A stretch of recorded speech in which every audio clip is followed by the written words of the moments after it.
Atención pasajeros con destino al país de la ficción. Próximo destino, columna de literatura a cargo de la profesora y licenciada Jorgelina Garrote.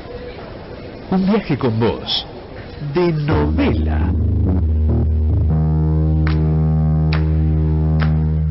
6 de la tarde, 35 minutos, estamos en vivo en este último programa del año de Un Viaje con Vos, y es el momento de la literatura de la mano de la profesora y licenciada Jorgelina Garrote, que hoy venís con una poesía con literatura. La contemplación, sí. Ajá. Porque viste que yo te conté que, bueno, hice un poemario que ahora salió, bueno, esto es del año pasado, ¿no? Llame ya, solicite inmediatamente el libro de Jorgelina Garrote con las mejores poesías de la literatura contemporánea. Llame ya, Editorial del Aire. No dije cómo se llama el poemario. ¿Cómo se llama? Detrás de los puntos luminosos. Y bueno, todo surgió a partir de la lectura de Beatriz Vallejos. Stop. Detrás de los puntos luminosos. Detrás de los ¿Por qué puntos ese luminosos? Título? Por estas lecturas. Una fue leerla y conocerla a Beatriz Vallejos. Otra fue Alfredo Beirabé, que me gustaría hablar de él, si me el sábado que viene, el próximo, un poeta entrerriano. Y bueno, leyendo a Beatriz Vallejos llegué a Valló, a este poeta oriental japonés. Y bueno, me encantó, no lo había leído nunca, fue uno de los grandes poetas, uno de los más reconocidos del haiku.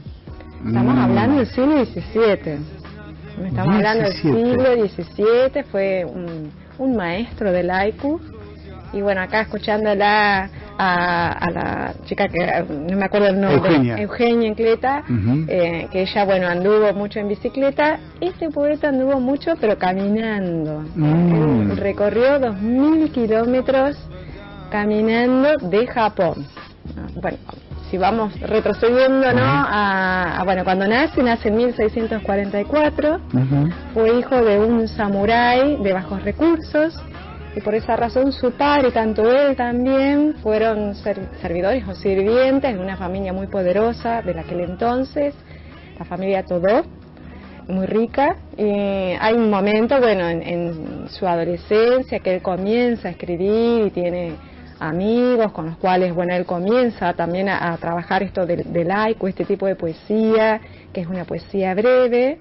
Y se da esta cuestión de salir, ¿no? De salir, y en esos viajes, que no fue uno solo, ¿no? Recorrió Japón en un solo viaje, fueron años que fue haciendo estos viajes, es cuando él justamente conoce, ¿no? Esta geografía, su país, y bueno, se da la escritura en estos viajes, y se da un cuaderno de viaje que hoy estuve mirando, se llama Sendas de Oku, con un prólogo muy hermoso, muy lindo, de Octavio Paz, que hace todo un estudio de este cuaderno.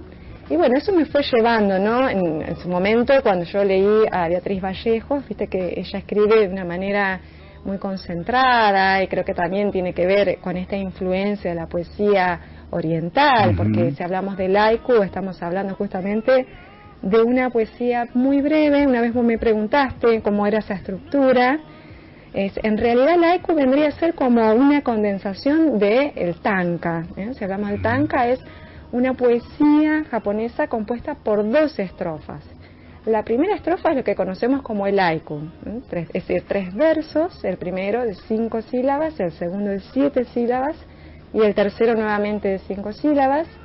Y esta segunda estrofa tiene 2 versos y 7 sílabas. Fíjate vos que yo te hablo de sílabas, porque esta poesía japonesa no tiene rima, es una poesía silábica, y se caracteriza justamente por los juegos de palabra, por las onomatopeyas, por las aliteraciones, es decir, todo lo que tiene que ver con la sonoridad. Por supuesto que todo lo que nos llega a nosotros va a ser traducido, porque yo leyendo, bueno, no me daba justo todos los poemas, los haiku de Valló, a esta cuestión de llegar a las 5 sílabas, algunas sí, otras no. Y también, bueno, me llevó a releer los haiku de Borges, que están en la cifra, los 17 haikus. Cuando él viaja a Japón con María Kodama, escribe 17 haikus que son parte del libro La Cifra de 1981. Y bueno, tiene todo eso lo oriental, ¿no?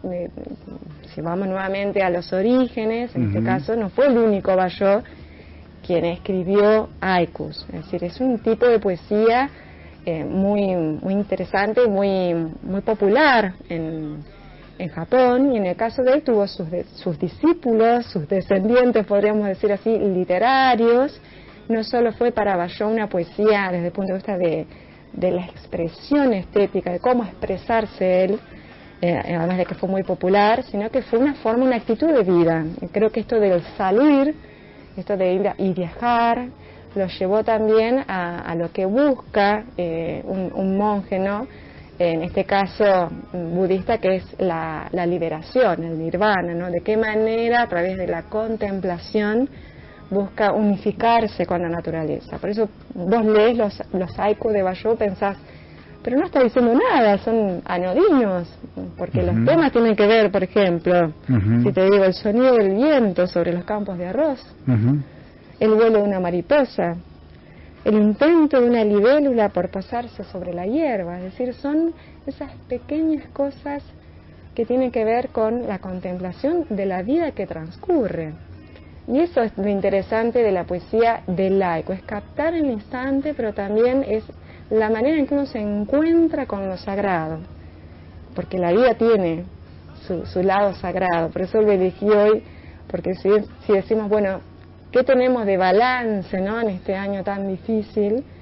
Es darnos cuenta de que la vida transcurre y está aquí, es el aquí y el ahora, el mensaje del haiku, ¿no? Y el propósito, ¿no?, que está detrás, que es lo que le dio como marca registrada a Balló a sus poemas, ¿no?, esta cuestión tan profunda que tiene el haiku, es eso, ¿no? Aquieta la mente, date cuenta, esta cuestión de vive la experiencia sagrada de la vida, hazte uno con el instante. Y creo que eso nosotros que vivimos siempre tan a mil, no nos damos cuenta, eso de detenernos y mirar y respirar y valorar la vida, ¿no?, que transcurre. De eso se trata el haiku. Por ejemplo, te leo uno de Balló. Crecen los días para el canto incansable de las alondras. Ese sí es, cuando hablamos de haiku ves que es muy breve. Y repetilo, por favor, repetilo. Te lo repito. Viste que yo te dije que son 3 versos nomás. Crecen los días para el canto incansable de las alondras.